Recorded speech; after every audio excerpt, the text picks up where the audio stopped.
विश्वर सर्वबृहत मुक्ताकाश रंगमंच भाव में विश्व प्रसिद्ध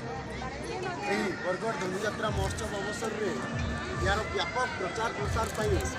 आयोजित होता विभिन्न प्रकार कार्यक्रम निश्चित भाव प्रशंसनीय। केवल मेला नाटक माध्यम आम बरगढ़ धनुଯାत्रा महोत्सव उन्नति आड़क आगे पारनी बौद्धिक विकास आवश्यकता रही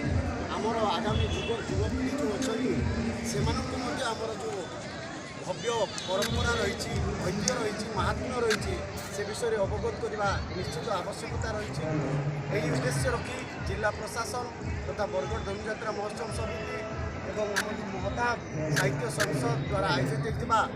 आज यही क्विज प्रतियोगिता आम जिलार विभिन्न ब्लॉक रु आसीथिबा समस्त छात्र छात्री मानू अनेक अनेक अभिनंदन जनाऊँ